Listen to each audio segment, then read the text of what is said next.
Today, I'm going to offer forth a conceptual shift. So, before you complete the rest of the class, it's very important that we're on the same page in terms of the perspective I'm bringing. And the perspective I'm bringing is one of rhetoric, because that is my background.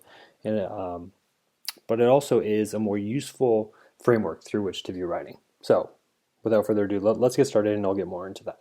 So, on the screen right now, you see a full sentence.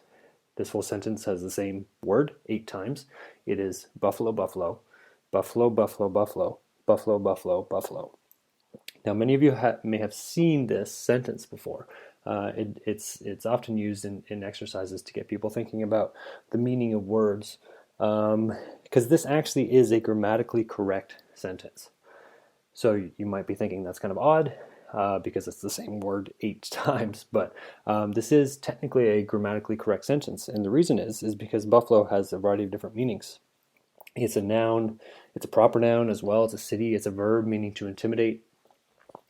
And you can see the capital B's, the third and the seventh word, indicate the city of Buffalo in terms of the proper noun. So the reason I'm sharing this with you is to really set up the notion that there's a difference between what is grammatically correct and what is effective. Because this sentence isn't very effective, because it's lacking clarity. No one has any idea what it means at all, because they really wouldn't know what to do with that information. But it is grammatically correct. So the point I'm trying to drive home here is sometimes things can be grammatically correct but be ineffective. And the name of this course is Effective Business Writing. So this isn't kind of going over the what is right English and what is wrong English. It's what is most effective for your situation. Now this sentence actually means bison from Buffalo, New York, who are intimidated by other bison in their community, also happen to intimidate other bison in their community. So if you want to take that for what it's worth, so essentially, Buffalo from Buffalo intimidate Buffalo from Buffalo as well and other bison, and it's kind of this long logical sequence of events. But it does technically make sense. So I want you to move beyond the notion of what is right and what is wrong, because clearly in this case this is grammatically right, but it's ineffective because it's not really communicating what the reader needs to know. So this is why the course is called Effective Business Writing, not right business writing or good business writing, because what is good or bad is dependent upon the situation. Now, here's where rhetoric comes in. So here's just kind of two busts from Aristotle and Protagoras, in many ways the fathers of rhetoric. Rhetoric is an ancient art. I'm not going to go into the history of rhetoric, but a lot of the principles that undergird effective writing today, and even in the business realm as well, stem back thousands of years. And one of the most important concepts that the ancient Greeks thought, or their main contribution to rhetoric, was that everything is dependent upon the audience, right? So the audience drives communication. So what that means is you think about your audience first, and then you go back and you tailor your message specific to that. And the best writers and the best orators at that time were able to do that. They knew their audience very well, and they were able to craft their message in a way that gave the audience what they wanted. Now, that is very, very applicable today. And the way it translates now is through this rhetorical situation. If you can see it here as it kind of pops up. It's typically shown as a triangle with a circle of context around it, but the most important part here is the reader. So what I mean by that is who the audience is, who the reader is, drives what should be included in your piece of writing. So it's not about what is right or what is wrong, or paragraph length, or starting sentences with and, or whatever it is. It's whatever is most befitting to the audience is. It constructs the text. You can see here in the rhetorical situation, the readers are actually constructing the text, and that's a very interesting concept because people are very writing centric, right? And from a lot of your reflections, and we'll get to that in a sec, a lot of you are thinking about a lot of the negative experiences you've had are kind of internal, right? It's about focusing on you as a writer and your ability to do certain things, and it's always about you, and we kind of have this solitary notion of an author. But in a way, the audience constructs the text, because every decision we make about what word to include, about how long the paragraphs are, about how many bullets to include, about which words to include over other ones, what the title should be, the length of it, everything revolves around our audience. And because you guys are all MBA students, it should resonate as familiar with you, because in business practice, the customer or the consumer is everything, right? That is how you're tailoring your marketing. That's how you're tailoring your product. You're doing market research. You're doing focus groups. You want to know your customer and your consumer so well. You want to understand their psychology. You want to understand their preferences. You want to understand their tastes when you're developing new products. Same goes with writing. You have to know your audience so well, much in the same way that you want to get to know your customer or consumer in a business setting. So that analogy, that metaphor, translates very well, because it is essentially the same concept. The reader is constructing the text. Every decision you make is based upon the audience. So that is how we are approaching writing this semester. You'll actually be doing an analysis on a target letter next, as part of next in the module. And in it, what I'm going to ask you to do is I'm going to ask you to read the target letter, and using the questions and the activity, essentially make an assessment about were they effective in meeting their goal.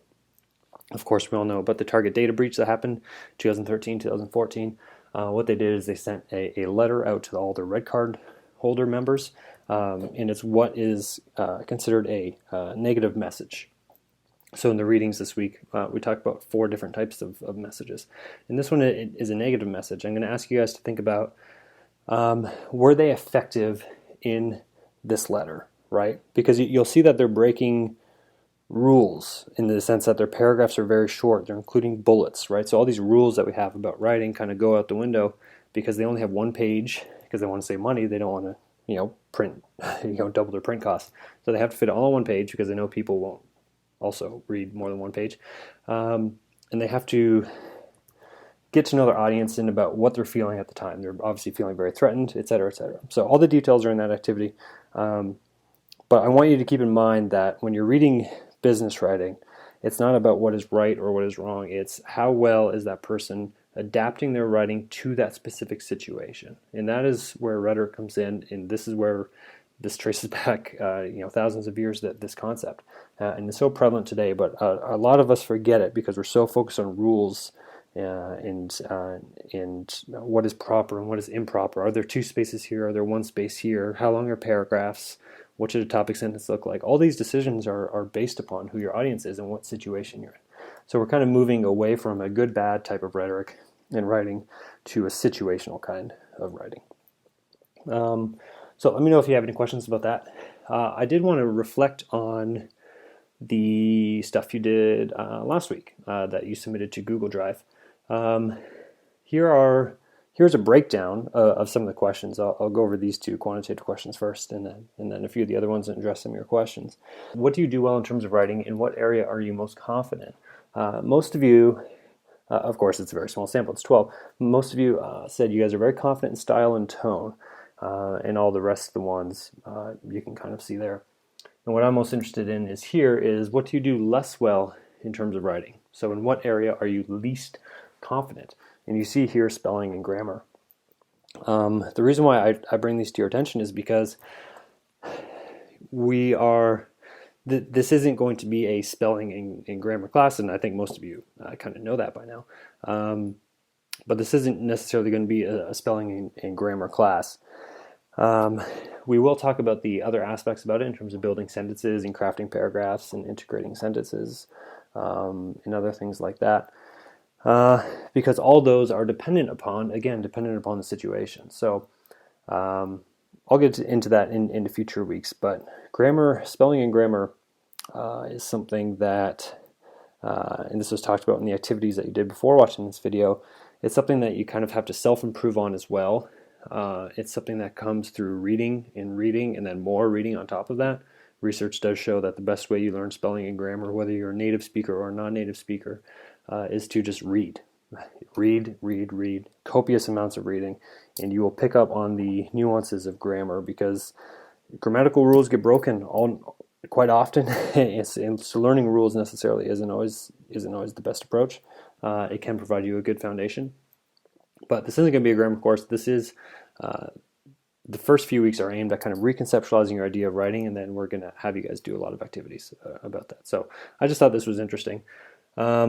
The other stuff I did is I took all your feedback from the questions. I don't know if you guys have seen this before. This is called a Wordle. And what it does is it takes the entire text from a specific, any text. So I took all your responses and I put them in here, and you plug it, and the bigger the word, the higher the frequency that word showed up in your responses. So I took all your responses to the question, recall and describe a few childhood experiences you've had with writing, with whom and where did they happen, and this is kind of what showed up. So I thought this was just kind of interesting to give us a sense of our shared memories. There's a lot actually about mothers and papers and grades, as you can see there. So the next one was recall and describe a recent positive memory associated with writing.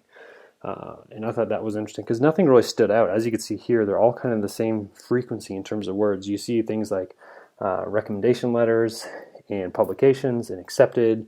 You even see a couple of people mention TED Talks, etc., etc. So I thought that was interesting as well because nothing really stuck out. There wasn't really anything that kind of was so big that you can draw any patterns from.